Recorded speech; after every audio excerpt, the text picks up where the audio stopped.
Hello guys, welcome back to solocoderider. അപ്പോൾ ഇന്നത്തെ നമ്മുടെ വീഡിയോ MySQL എങ്ങനെ നമ്മുടെ കാലി ലിനക്സിൽ യൂസ് ചെയ്യുക, അങ്ങനെ എങ്ങനെയാണ് കുറേ ആൾക്കാർക്ക് ഡൗട്ട് ഉണ്ട്. നമ്മൾ സാധാരണ MySQL അടിക്കുമ്പോൾ വരുന്നില്ല, അപ്പോൾ അതൊക്കെ സോൾവ് ചെയ്യാൻ വേണ്ടിയാണ് നമ്മളിന്ന് വന്നിട്ടുള്ളത്.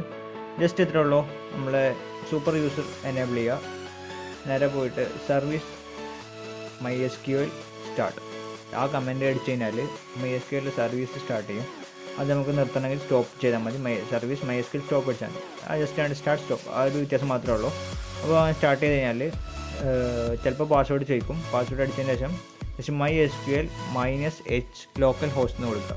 ഈ -h ലോക്കൽ ഹോസ്റ്റ് എന്ന് ഉദ്ദേശിക്കുന്നത് ഹോസ്റ്റ് ലോക്കൽ ഹോസ്റ്റ് സെറ്റ് ചെയ്യാൻ വേണ്ടിയിട്ടാണ്.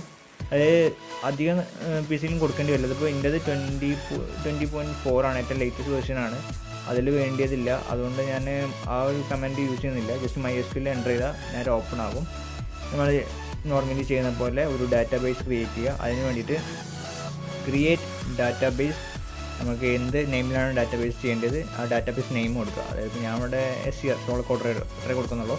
അതിൻ്റെ ശേഷം നമ്മൾ സെമിക്കോളൻ മാർക്ക് ചെയ്ത് സെമിക്കോളൻ ഇടുക, എൻ്റർ ചെയ്യുക. നമ്മളവിടെ ഇപ്പോൾ ഇതാണ് മിസ്റ്റേക്ക് പറ്റിയത്, ജസ്റ്റ് സെമിക്കോളൻ കൊടുക്കുക, എൻ്റർ ചെയ്യുക. അപ്പോൾ നമ്മുടെ ഡാറ്റാബേസ് ഇവിടെ ക്രിയേറ്റ് ചെയ്യുന്നുണ്ട്. അത് നമുക്ക് ചെക്ക് ചെയ്യണം, അത് ഉണ്ടോ എന്ന് ചെക്ക് ചെയ്യാൻ വേണ്ടിയിട്ട് നമ്മൾ എന്ത് ചെയ്യുക കഴിഞ്ഞാൽ വ്യൂ ചെയ്യുക. ഇവിടെ ഒരു മിസ്റ്റേക്ക് പറ്റിയത് വ്യൂ അല്ല, ഷോ ആണ് കമാൻഡ്. അതുകൊണ്ട് ഒന്നുകൂടി ടൈപ്പ് ചെയ്യാണ്. ഷോ ഡാറ്റാബേസ് അല്ല, ഡാറ്റാബേസസ് ഉണ്ട്, ES ഉണ്ട്. ഡാറ്റാബേസസ് കൊടുത്തിട്ട് നോക്കി കഴിഞ്ഞാൽ നമ്മുടെ SCR എന്നുള്ള ഡാറ്റാബേസ് അവിടെ ക്രിയേറ്റ് ചെയ്യുന്നുണ്ട്. അതിന് നമ്മൾ ചെയ്യാനുള്ളത് ആ ഡാറ്റാബേസ് യൂസ് ചെയ്യുക. അപ്പോൾ യൂസ് SCR അത്രേ ഉള്ളൂ. അത് കഴിഞ്ഞിട്ട് സെമിക്കോളൻ ഇടുക, എൻ്റർ ചെയ്യുക. ഇത്രേ ഉള്ളൂ നമ്മുടെ ഇന്നത്തെ വീഡിയോ. അപ്പോൾ ഇത് ചെയ്ത് കഴിഞ്ഞാൽ നമുക്ക് ഡാറ്റാബേസ് എനേബിൾ ചെയ്ത് അതിന് ശേഷം നമ്മൾ ക്രിയേറ്റ് ടേബിൾ കൊടുക്കുക. എങ്ങനെ ചെയ്യണോ അതിനനുസരിച്ച് നമുക്ക് എന്താണ് SQL ചെയ്യാനുള്ളത് അതൊക്കെ ചെയ്താൽ മതി. അപ്പോൾ ഇന്നത്തെ വീഡിയോ എല്ലാവർക്കും ഇഷ്ടപ്പെട്ടെന്ന് വിചാരിക്കുന്നു. നെക്സ്റ്റിൽ ഡൗട്ടും കാര്യങ്ങളൊക്കെ ഉണ്ടെങ്കിൽ ഇതിൽ കമൻറ്റ് ചെയ്താൽ മതി, ഞാൻ റിപ്ലൈ തരാം. വീഡിയോ ഇഷ്ടപ്പെട്ടാൽ ലൈക്ക് ചെയ്യുക, ഷെയർ ചെയ്യുക, സബ്സ്ക്രൈബ് ചെയ്യുക. അപ്പോൾ അടുത്ത വീഡിയോ എല്ലാവർക്കും ഗുഡ് ബൈ.